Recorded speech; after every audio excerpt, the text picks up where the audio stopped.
Okay, Bismillahirrahmanirrahim. Assalamualaikum, selamat petang. Alhamdulillah, saya dapat bersiaran. Hari tu saya, saya punya laptop ada some technical sikit. So, I tak dapat live untuk 2 hari tak silap saya. Okay, so Alhamdulillah hari ni dapat bersiaran. So, 2 hari lepas, okay, saya menerima satu panggilan telefon daripada daripada makcik kepada kawan saya. So masa dia perkenalkan tu, saya I'm a bit surprised, okay, sebab dia minta bantuan untuk anak buah dia yang sedang berpantang dan macam tak selesa lah. Tapi anak buah tu melahirkan secara pembedahan. Okay, so jadi saya adalah bagi dia a few tips. Kemudian ditanyakan tentang bayi yang jaundice, bayi jaundice. So saya terus teringat benda ni. So sebenarnya bayi jaundice ni walaupun dia common di kalangan bayi baru lahir, tetapi ramai je yang mungkin tak ada information yang banyak lah tentang itu. Sebab saya ingat, saya beranggapan ramai ibu-ibu dah bersedia untuk mendapatkan ilmu tentang bayi jaundice. Okay, so now go back to this. Saya juga berpengalaman anak ketiga dan keempat mengidap jaundice sewaktu lahir. Dan saya pun pernah kongsi yang pada kelahiran yang ketiga dan keempat tu, okay, saya GDM dan juga saya bayi jaundice. Okay, so bila bayi jaundice, anak kena letak di hospital untuk pemantauan. So beberapa hari, jadi di hospital kerajaan yang saya ada pengalaman anak saya masuk ke situ di ward pediatrik kerana jaundice, ibu boleh menemani bayi. So saya tinggal kat situ, tak silap saya about 8 tak ingatlah lah, mungkin dalam 5 ke 8 hari jugalah saya tinggal, 5 hari kot, something like that. Okay, dah tak ingat sangat. Okay, so untuk rawatan jaundice dan anak yang keempat, saya terpaksa tinggalkan dia di ward dan saya discharge dulu juga kerana bayi jaundice. Okay, so bayi jaundice ni kita akan rasa stres sebab bayi tu akan diambil bacaan dan sebagainya. So setiap kali bayi tu dibawa ke ward, ke nursery untuk diambil bacaan, jadi nurse akan ambil darah daripada kaki dia kan. So memang kita tengok tu memang kita tak sampai hati lah. Tapi what I did was kita equipkan diri kita bagaimana nak cepat dia hilangkan kuning tu dan apa yang kita boleh makan untuk cepatkan tu. So that's it. Jadi saya fikir saya cari ilmu tu, saya cari knowledge tu, tetapi surprisingly ramai juga yang memberikan secara langsung kepada bayi tu apa-apa sajalah. Okay, contoh susu kambing, contoh air masak dan sebagainya, dan ini adalah sangat tidak digalakkan. Bayi baru lahir tidak boleh makan apa pun selain daripada susu ibu. Jadi kalau ibu tu dia nak cepat bayi tu kuning dia cepat keluar, so ibu tu yang kena makan macam-macam. So I kongsi a few ada articles lah. Saya fikir kita lagi bagus kita banyak membaca kan, kita banyak membaca untuk mengetahui perkara ni. Dan so ni balik kepada soalan anti tu tadi, kawan saya punya makcik, dia tanya boleh tak ambil jamu dalam dia baru lahir, dia baru saya ingat dalam tak sampai dalam 3 ke 5 hari macam tu. So saya cakap kat dia, pengambilan jamu first and foremost memang tak digalakkan sebab bayi tu jaundice.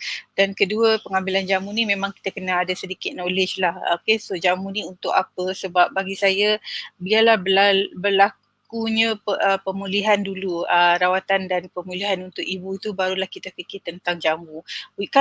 Kita memang tak boleh nak consume dia direct. Saya tak pasti apa kata jamu seller, reseller jamu akan ada pendapat tentang ini, but I always follow doctor's advice sebab saya pernah mengalaminya dan memang selepas melahirkan bagi dulu darah-darah kotor tu keluar, ibarat kata cleansing untuk mendapatkan balik khasiat daripada jamu yang kita nak ambil tu.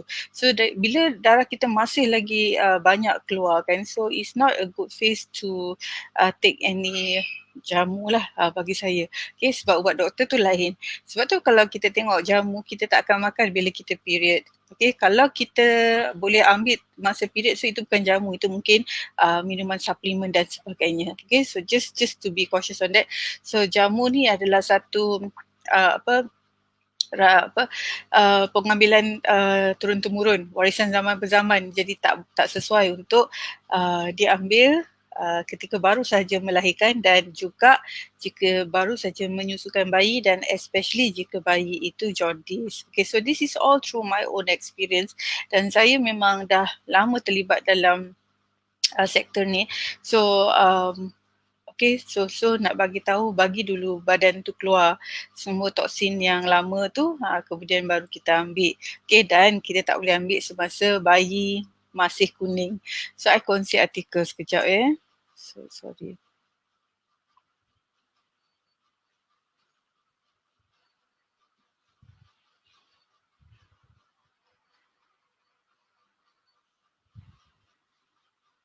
Okay, saya harap nampak ni. Sekejap Okay, risau bacaan kuning.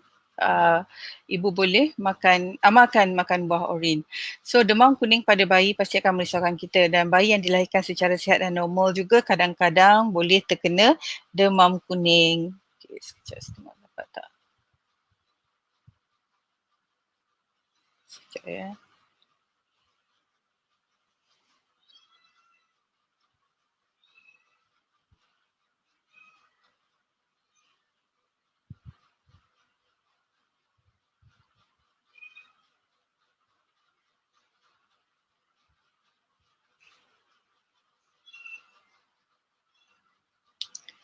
Okay, so I think ada sikit technical. Saya tak dapat nak tunjukkan artikel, so saya baca je. Right.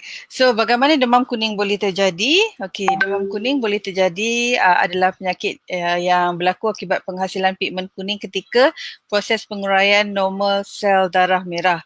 Kira-kira 60 ke 70% bayi yang baru lahir boleh terkena demam kuning. Okay. So biarpun penyakit demam kuning ini nampak biasa dan kerap menyerang bayi dalam usia 1 ke 4 hari namun ia tidak boleh dipandang remeh. Ini kerana mengikut kajian penghasilan pigmen kuning jika melepasi ke satu tahap boleh menjejaskan pendengaran bayi. Okay. So malah perkembangan otak juga boleh terjejas. Okay. So ni memang kadang-kadang kita ambil pemudah sebab kita kata memang kuning tu akan pergi. Tapi ada bayi yang mendapat kuning yang sangat tinggi bacaan dia. Okay. So antara tips yang boleh digunakan untuk mempercepatkan bayi ini dah tak kuning ialah first kali ibu kena makan oren minimum 2 biji sehari. Okay, kemudian ibu kena minum blend susu kurma 3 biji dan kismis 7 biji. Kerap menyusukan bayi, kejutkan bayi sekurang-kurangnya sejam ke 2 jam sekali bangun menyusu. Okay, kemudian kosongkan breast sekurang-kurangnya setengah jam sebelum breast sekali menyusu. Okay, dan ibu elakkan makanan herba seperti akar kayu dan halia, lada hitam sebelum hilang kuningnya.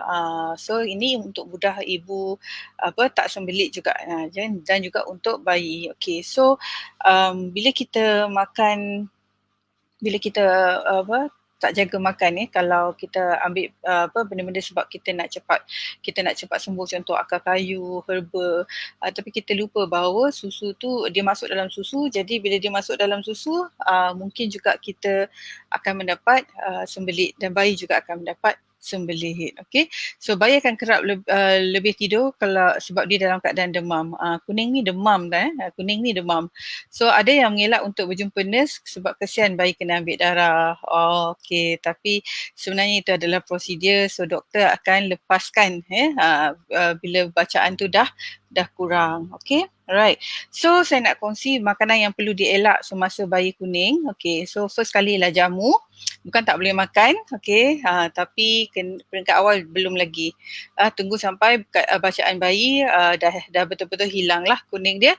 Okey, so kalau bayi dah boleh dah hilang kuning dia, mungkin boleh tapi tak boleh ambil banyak. So kena berpada-pada, kena check sebab mungkin benda ni masuk dalam susu.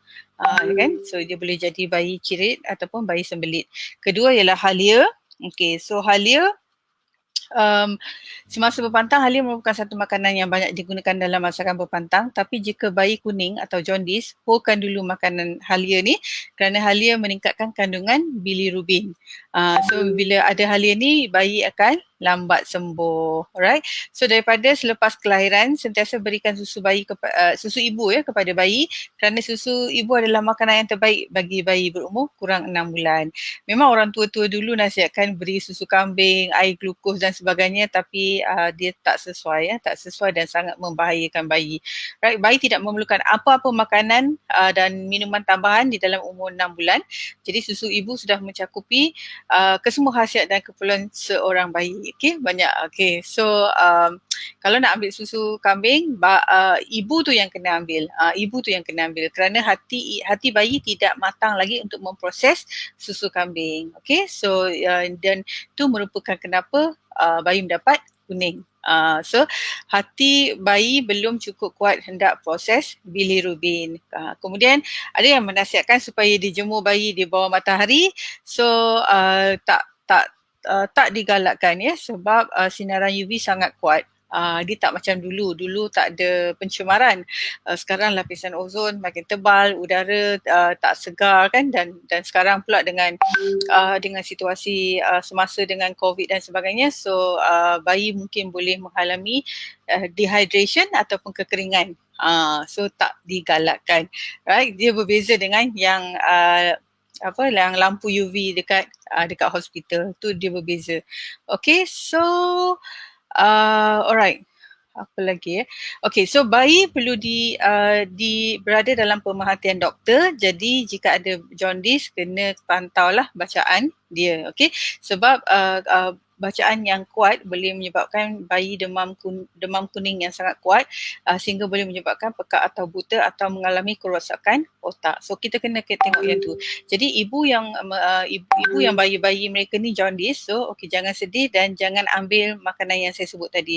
Contohnya halia, lada hitam, jamu kan.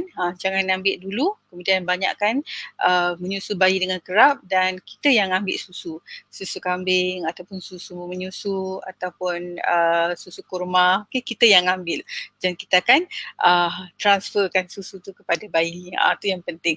So elakkan makan macam benda-benda yang panas tu semua sebab kita tak nak bayi semakin keadaan dia semakin teruk. Kemudian kita tak nak juga bayi tu sama ada sembelit atau cerit-berit. Kesian bayi sebab bayi sangat kecil. Okay, right. Jadi pastikan juga menyusu dengan kerap dan juga pastikan bayi dapat rehat ataupun bayi tidur. So bayi tidur, kita kejutkan dia. So dia tak adalah tidur je kan. So kita kejutkan dia. Yang penting sekarang ialah tidak memakan, tak boleh makan rempah-rempah, okay, herba, jamu, for the time being hold dulu. Okay, so tu nak bagi tahu tentang bayi jaundice dan imun ibu berpantang. So selain daripada itu, ibu berpantang boleh je makan benda lain kan, makan benda-benda sihat, karbohidrat, protein, sayur, minerals, buah, tu semua memang boleh ambil untuk memberikan lebih khasiat kepada susu kerana khasiat susu itulah yang akan diberikan kepada bayi itu. Jadi ibu berpantang yang anak di jaundice kena pastikan makan 3 kali sehari, makan makanan yang lengkap, mengikut piramid makanan, mengikut pengambilan kalori yang puan-puan sedang konsum kerana untuk menyusu diet dia lebih sikit kan, dan juga pastikan minum air yang kerap, makan buah. Jadi semua itu akan dihantar kepada bayi sebagai sumber makanan dia. Itu sajalah sumber makanan dia daripada susu ibu. So never give directly anything to the bayi such as glukos, susu kambing lah, orin lah, apa. Bayi baru lahir memang tak boleh ambil apa-apa lagi selain daripada susu ibu. Jadi ibu tu yang makan. Ibu tu yang makan orin, ibu tu yang makan susu kurma, ibu tu yang makan susu kambing, ibu tu yang makan orin, sayur dan sebagainya. So enjoy your confinement meals kan, dan dapatkan susu yang berkhasiat untuk bayi.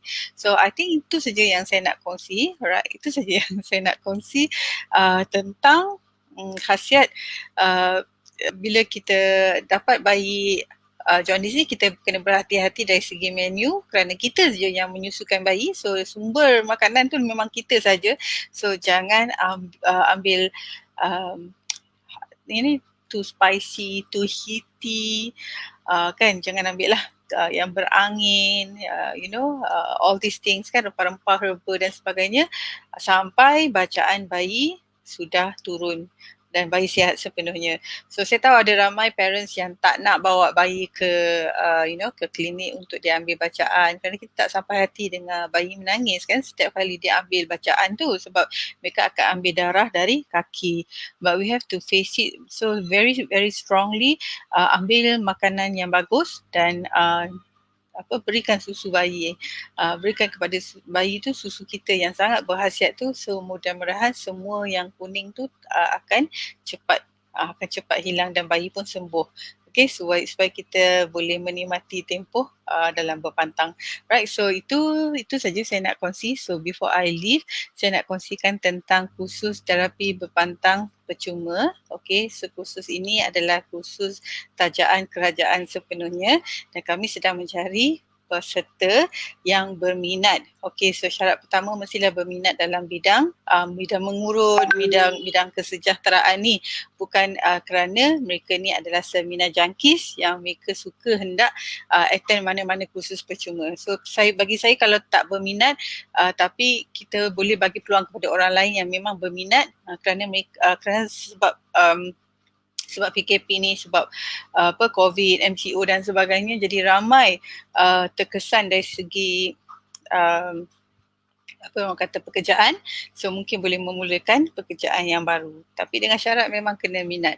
Sebab pekerjaan ni saya tak nampak glamour dia kat mana, sebab kita mengurut orang dan saya tak nampak hebat dekat manalah, kerana kita pergi dari satu rumah ke satu rumah. Jadi kita kena faham itu adalah nature of the business. So nothing else matters except kalau puan sangat-sangat berminat. Sebab kalau tak berminat macam mana kan, macam mana kita nak jaga orang tu dalam pantang. Tetapi berminat sebab nak orang kata kursus tu percuma. So it's not fair. It's not fair lah. Okay, so saya memang cari mereka yang benar-benar berminat. Okay, kejayaan ini adalah kejayaan yang kalau diceburi bersungguh-sungguh memang mendatangkan kepuasan kepada kita. Tetapi kalau kita tak berminat, lebih baik berikan peluang ini kepada mereka yang benar-benar hendak memulakan kejayaan baru sebagai wanita penjangka pantang.